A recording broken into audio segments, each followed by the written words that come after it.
Hey everyone! Today we're going to be talking about Helevorn's character, Asvald, who is from The Slave and the Trolls. But before we begin, I want to give a shout out to a wonderful supporter of mine who is on Patreon, and she has become one of my patrons. It is Endless Midnight Moon, who is the author of Beyond the Gray Skies. I'm going to be sharing the screen so you guys can see her Tapas page. So as well as her website, because she has a website showing her characters in her series. So this is her Tapas page. And Beyond the Gray Skies is basically kind of a slice of life, not quite historical, but not quite fantasy series, kind of like Guy Gabriel Kay, if you guys know him, who writes similarly like Endless Midnight Moon in a genre that is a mix of fantasy and history. So it takes place around the 16th century, but it is not 100% historically accurate because it is not really supposed to take place in our world, but in a world similar to ours. So I will read out the summary of her series. The era of revolutions came and stayed in the continent, with changes upon every country regardless of whether they rose to establish a new regime or kept their traditional rule. Annibale enjoyed the fruits the recent changes brought in his country, where most are free to think and to dream of their future, able to hold it in their own hands. He achieved his own dreams and is going on to the next horizon, except he isn't sure about his choices, until he stumbles onto something regarding his family, which he knew so little about. Amaranta returned to Roverina, mostly looking for work as a costumer, hoping to find an undemanding job, so she could spend more time making her dreams come true. She accepted a job with a prestigious theater, with a huge rise, except she feels suffocated and breaks the one rule she was told: never look deeper than what she was told. So you can see the tags here. It counts as historical fantasy, but it's heavily inspired by real history, mystery, drama, intrigue, speculative fiction, coming of age, and alternative history as well. So I really encourage you guys to check it out. It's a great series, great world building, great characters, and link is in the description to the Tapas page. And this is also her website, endlessperiodicals.com, where she talks more about the characters. And there's a list of characters here. So I'll read out some of them. The most important characters are Annibale and Amaranta, and they are brother and sister of the de Moreni family. So Annibale de Moreni is 19 and 18 to 19 in the story, and he holds the title Marchese di Stresa, though his occupation is a businessman, but he refers to himself as a capitalist. Amaranta is 17. She is the younger sister of Annibale and the younger twin of Aurelia. Aspiring fashion designer, loves to sew and design clothes. She is later known as Sabine. So Helevorn has also read this amazing series, and I think we both agree that it's really excellently rendered, and it really draws us into the world.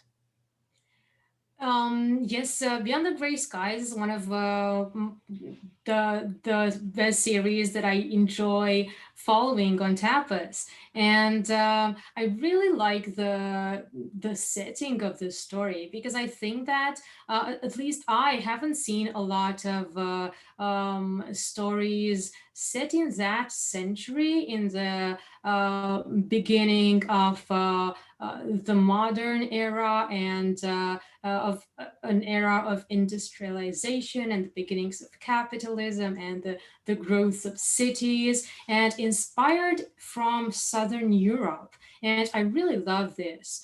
And another thing that I really enjoy is that it presents a relationship between siblings. And this is another thing that we don't see very often.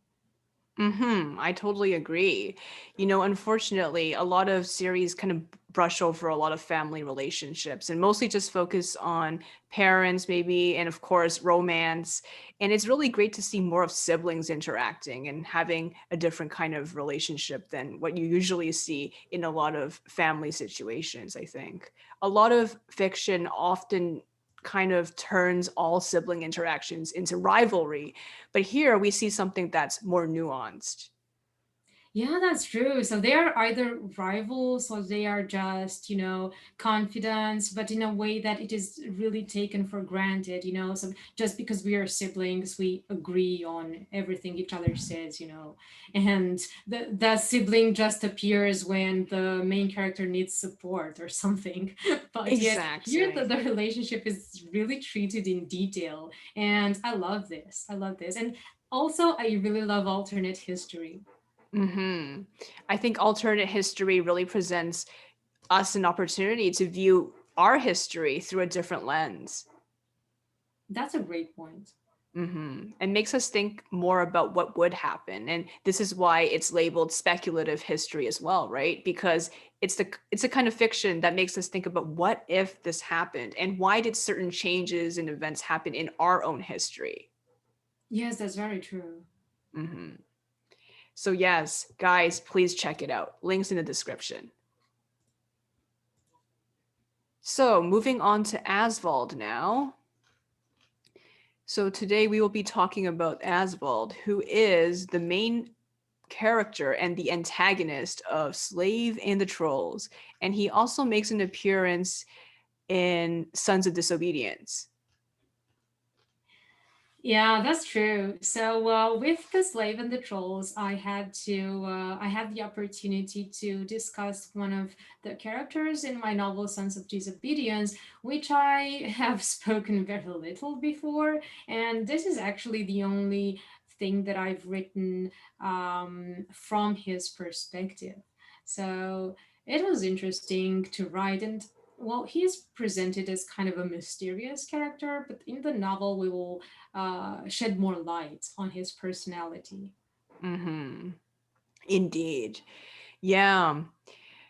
Asvald is someone who is, I think, quite complex despite how he looks on the surface. On the surface, I think he appears to be a bully, but I think he is more complex than that. Yes, he is, because I have a lot of morally gray characters, and even though Assault is leaning towards the dark side of that spectrum, well, often he doesn't really want to hurt people. I mean, he's not a bully with everyone. He has affection for some people, and well, how that turns out, it remains to be seen. hmm How does he interact with the other characters like Rannveig, Aidan, Yngvar, Hakon, Helgi, and Lars? So Asphalt is a hunter mainly. So this is what his father is, and this is the capacity in which he serves the Jarl, who is Rannveig's uncle. So Asphalt is also a very good fighter and sportsman. He is very strong, and he takes part in competitions where he amazes people with his feats of strength, and he's quite a good warrior. He's 21 in Sons of Disobedience, so he is not all that experienced, but he does go with Yngvar on the raid on the monastery in northern England where Aidan is taken from.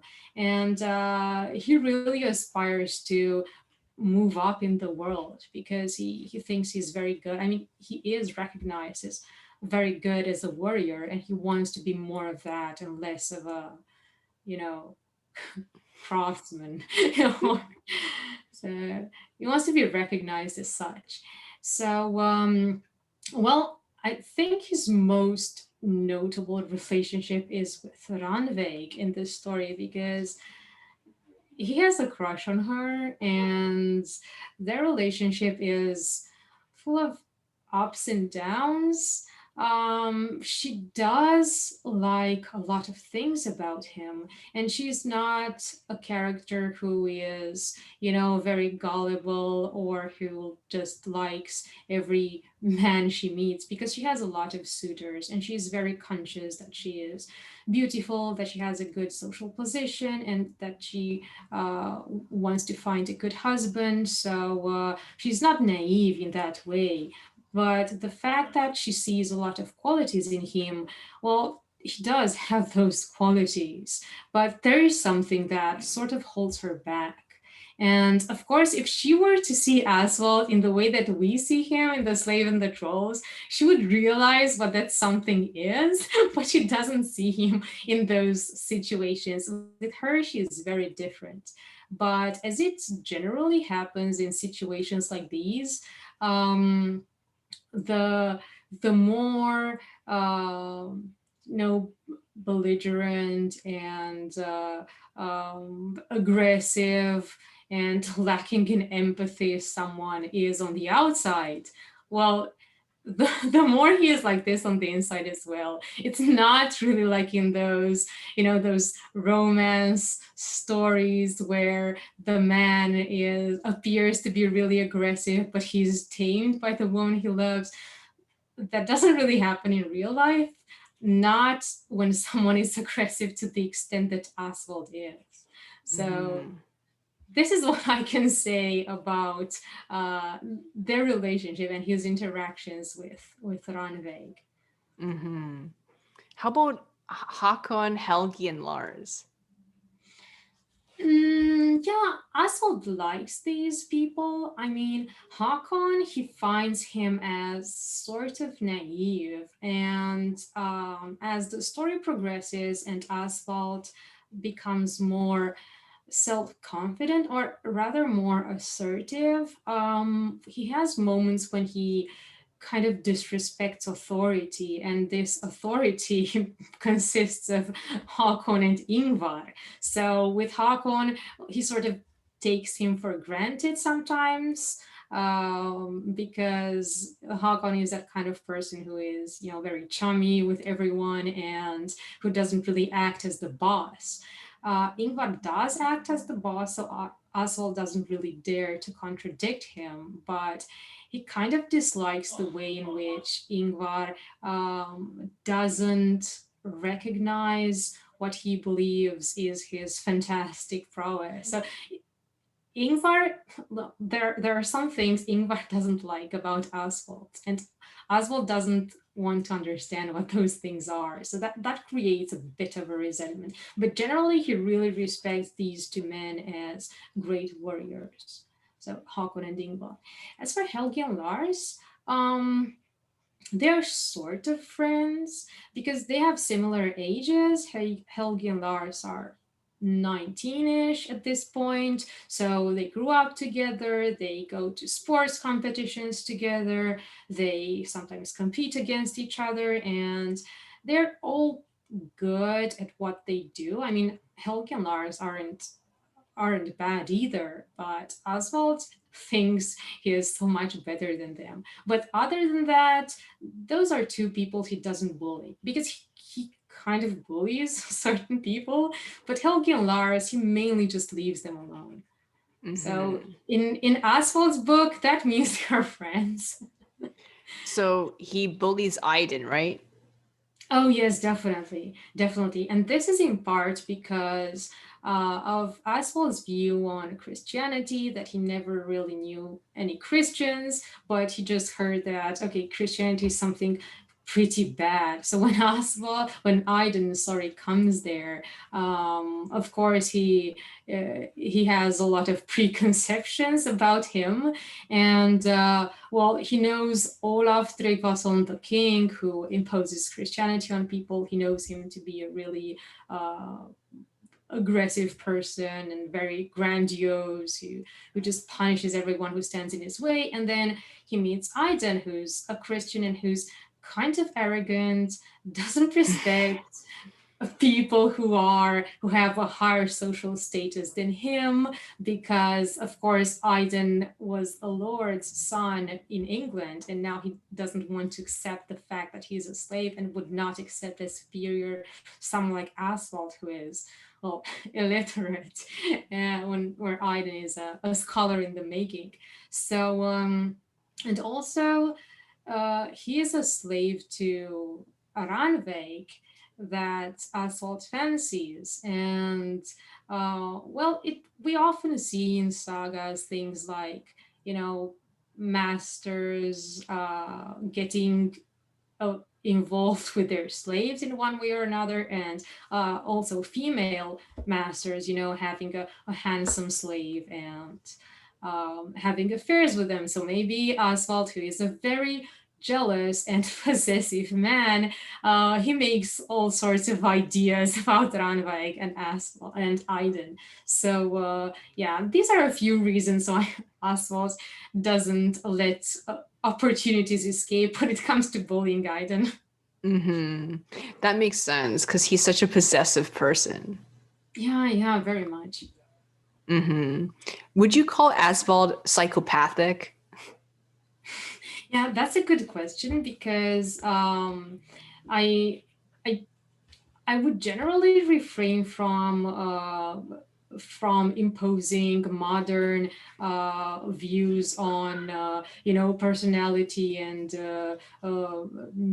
mental disorder traits on my characters because they are medieval. But yes, I think Assault comes the closest to that, and I think that I have a few characters who have traits of narcissism. We can name Yngvar here, definitely, and what we would call nowadays antisocial personality disorder, mainly because in the Middle Ages, the laws were more relaxed when it came to violence. The male ideal was an ideal that really glorified violence, and so I think that it is unavoidable that they have uh, behaviors that are considered nowadays antisocial, right? Because nowadays, whenever you harm yourself or someone, you can be, um, seen as having some kind of disorder. At that time, these things are quite normalized. So, yeah, I think I do have a few characters that would fit into this category. And Assault is definitely one of them. He is perhaps the most, perhaps him and King Olaf Tryggvason, who could be termed as such. And if we look at the personality traits generally associated with, psychopathy, like narcissism and antisocial behavior, then I think that he quite fits. And I've written some of them down. Um, Arrogance and self-centeredness. He's definitely selfish, and we see this selfishness also in the relationship with people that he really cares about, like Rannveig. Sense of entitlement or superiority. Well, yes, Aswell wants to be recognized as superior when it comes to his physical prowess as a warrior, and he wants to be seen as smart because he really is smart if we look at the slave and the trolls and the way he tells the story. So of course, when people do not perceive him as such or do not give him the respect that he wants to receive, then he feels frustrated. And when he is frustrated, he reacts aggressively. And well, his self esteem appears to be high, but this is usually to mask kind of a low self esteem. And this is quite. Uh, this is quite often seen with narcissistic people, and this is why envy often occurs. And he sees criticism as humiliating, because he always wants to be admired, and he wants everybody around him to tell him, "Oh, you're so wonderful. Everything you do is fantastic, and you deserve so much more than you get. So you should really move up in the world, and Yngvar should recognize your qualities and give you the respect you deserve. And then of course we have the lack of empathy and remorse, and we see a ton of that in the slave of the troll and the slave and the trolls. He um I'm well, we don't really see how much he understands of the slave's feelings, but he definitely wants to do him harm. He wants to intimidate him. The whole purpose of that story with the trolls that he tells is to intimidate the prisoner as much as possible and to see fear in him, right? So Yes, and which leads to the last trait being manipulative and exploiting relationships in order to get what he wants, and not only the relationships with his friends, because he has a few friends who really admire him and who sort of do what he wants because he manipulates them, but also in his relationship with Rannveig. He doesn't. I'm not sure if he does it deliberately, but he just wants to get what he wants, to have his way, and he would pretty much do anything to get there.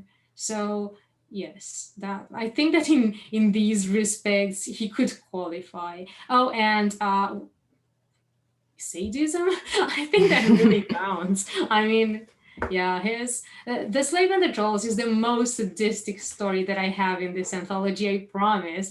This is the worst it goes in terms of sadism. But yes, Asvald is the one who does it. So yeah, I think he can be Mhm. called psychopathic. Yes, indeed. I think he does have a lot of those traits. And I would say in general, he's a toxic person. Oh yeah, yeah, indeed he is. He is. Hmm. And I think it's definitely the arrogance and how he is so, I guess, in a way, greedy. Like he wants all this recognition and he wants Rannveig kind of like an item. Like he doesn't see her as a person of her own and he doesn't really respect her opinions. It seems like he's just forcing his ideals onto her.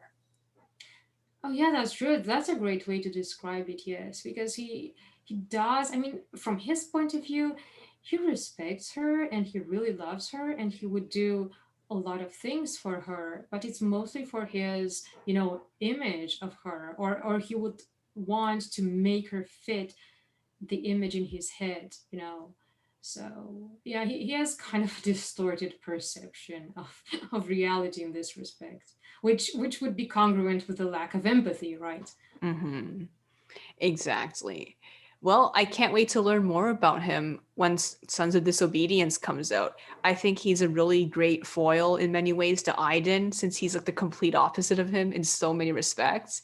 And I think even though he is an antagonist, he does have some qualities that make him a little bit more gray than the typical quote unquote villain. I'm glad he comes off as such. Yes, this is what I was aiming with this character, and we're going to see a lot of him in Sons of Disobedience, both from Aidan's part of this story and from Rannveig's as well. Hmm. Different sides of him.